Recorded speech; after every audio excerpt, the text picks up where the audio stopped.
Hi, this is Leah from Leah's Crazy Cake Lab. I haven't seen y'all in a while, but I decided that I wanted to try and do a bunny for Easter coming up. So I'm kind of taking you guys along the ride of me figuring out how to design this bunny. I hope you guys enjoy and have fun along the way. So what I'm going to do right now is I'm going to cut the body of the bunny. So I kind of want the bottom to be a little wider and then kind of go in. So this is a 3-layer cake, obviously with filling inside, and it's leveled. So I'm cutting at an angle. It's a little hard because my cake is frozen. This is the last cut, and we're making the bunny's shoulders and neck here. So you can see that there's kind of some edges all over the place. So even it out as much as you can, and then just shave the top in a circle diagonally. We do this a lot in our videos. Okay, so now we're going to add the head. As you see, I have put, my extra cake on top. If you're wondering if cake mashing is an actual technique, yes, it is an actual technique, and how dare you question me? So I just made it, I'm basically just making it a dough and then smashing it. So I have a 6-inch round for the head, and you can see I've cut this sides of the cake just to give it the shape that I want it to have. And so it looks a little big, but when you're doing a baby animal, the head is always going to be a little bigger than the body, and it ends up looking really cute. So now I'm going to take my skewer and I'm going to stick it through the middle of the cake and just stick it all the way in. You want to make sure that it's stable. Now, if you're not sure if it's stable enough, you can use 2 or 3 skewers. If you use 3, you can put it in a triangle and just make sure the head stays on. Okay, so just make sure that you clip the top of the cake. And I just use garden clippers. They're new garden clippers. Make sure you're not using some that you actually use in the dirt, because that would be terrible and you would be gross. So I'm just going to add a few more finishing touches to the bunny's head. I want to make it as round as possible, so I'm just going to shave the edges of his face and just at an angle. And so you can work on the face as much as you want. Just try not to defrost the cake too much, because you don't want it to start falling apart on you. Okay, so this particular bunny that I'm doing is going to be a little different. He's not going to be facing straight forward. So I kind of turned his head just a little bit this way. So, and he's going to be looking down a little bit. So I'm going to just add icing kind of to the bottom of his face. So I have a little bit of cheeks,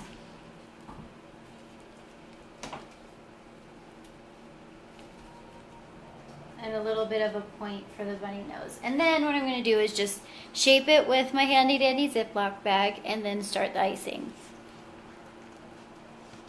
So using my handy dandy Ziploc bag trick, which is just the end of a Ziploc bag cut in different sizes for when I want to use it. So his face is very round, this particular bunny that I'm doing. And so I'm just shaping the little point on his face. So I want most of his face and cheeks to be pointing down. The rest of it can be a little flatter.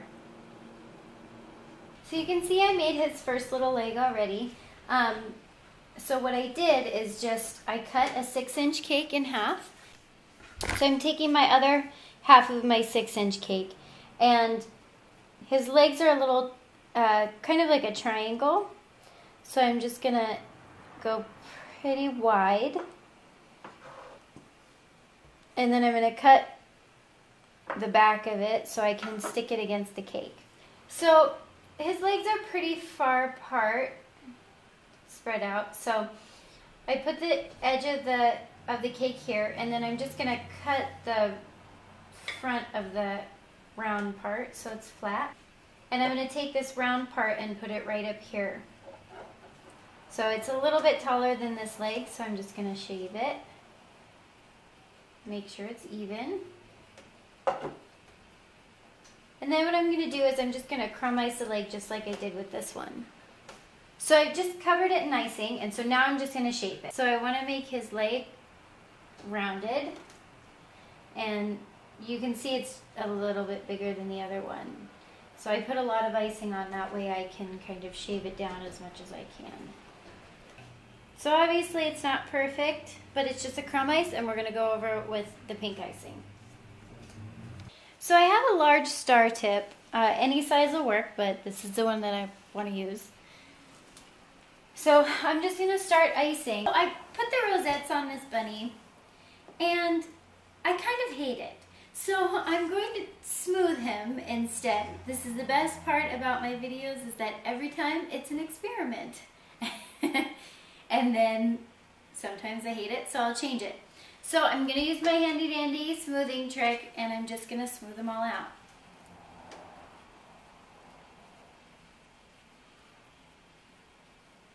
As I'm doing this, I kind of got the chance to re-sculpt his head a little bit. It was a little misshapen. That's the beauty of doing this kind of sculpting, is that you really can move the icing the way you want it to, and if it doesn't work out, you can shift things and add a little more piping. So I'm just adding the feet on. I'm using the small figure piping tip, partially because I can control the amount of icing a little bit more, and partially because I'm too lazy to use a quick icer.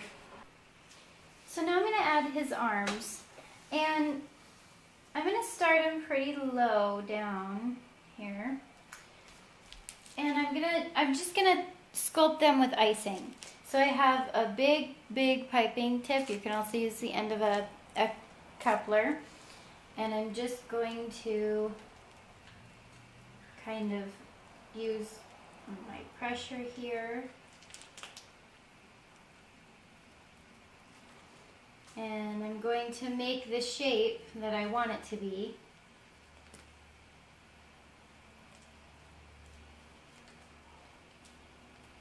And then I'm going to sculpt it with the end of my bag.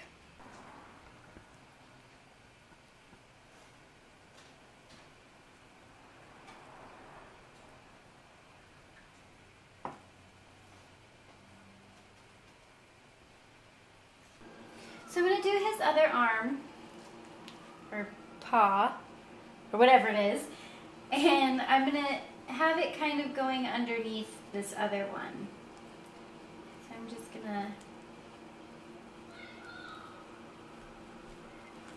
squeeze and increase my pressure.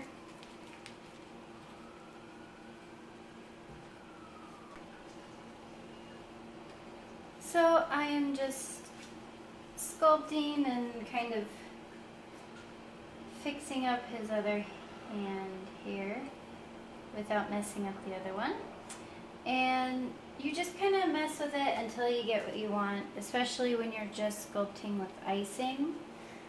Then you can move it however you want to, and add and subtract and all that. We're going to do his back ear first. Remember that his face is a little slanted, so his ear is going to start up here. So it's like I do with everything else. You just kind of build up, and then you bring it back down. And his ears are long, so they come all the way down. So I'm going to outline first, Then I'm going to fill in.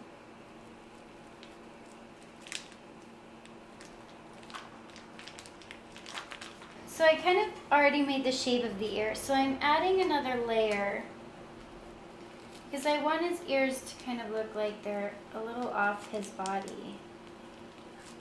And at the bottom of the ear, we're going to make some little wrinkles. So after the next layer, you just kind of re-sculpt. I'm using my offset spatula first, just to get a little bit of the shape, more of the shape.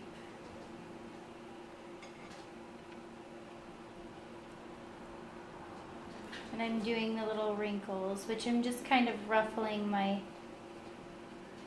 spatula.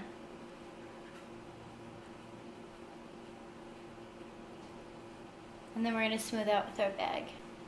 So I'm continuing to sculpt, and I'm actually carving out with the corner of my bag the edges of the ear. So I'm carving it out just so there's a little more dimension with his ears against his face. I'm going to rough in the last ear. And I'm going to start up here. And remember that his face is still tilted a little, so I kind of want it to go a little over his eye. Remember that it's going over his arm and his feet. So you want to make sure that you keep those little bumps in there for when you're sculpting, so it's a little more realistic. So I'm filling in and doing the bigger layer here. Okay, and now I'm just going to smooth like I did the other ear. Now I've got the basics done, so what I'm going to do is I'm going to mark out where I want his stitching to be in his eyes and nose and all that stuff. This is why I mark it out, because then if you don't like where it is, you can smooth it out and start over instead of already putting it all on and then having to start over. So I'm going to put his nose right here, his face. Then we're going to add some big, kind of almost Precious Moments eyes for him, because he's going to be adorable. So that's the most important part, are those. And then if you want, you can mark out the rest of the stitching, or you can just freehand. So I'm using a piping bag, and you can either use a very, very small writing tip, or you can just cut the end off of your piping bag. So that's what I did. So you just want to add the stitching wherever you think that stitching would go. So I'm going to add it around his arm.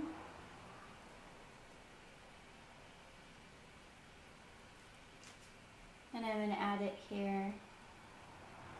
Just little seams everywhere. It's really cute and really sweet. So I'm just going to kind of add a little furry look to his feet, and I'm going to put some swirls here.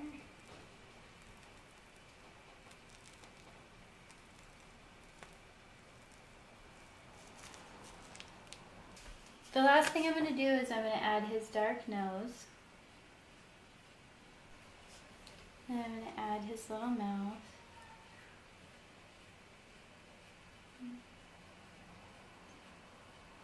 And then we're just going to add his eyes. So normally I do eyes a little differently, but I want to do more precious moment eyes. So the majority of his eyes are going to be pupil. So the last touches I'm going to add are the whites of his eyes and the shine in his eyes. He looks a little too pink, so I'm just going to add white right inside his ear.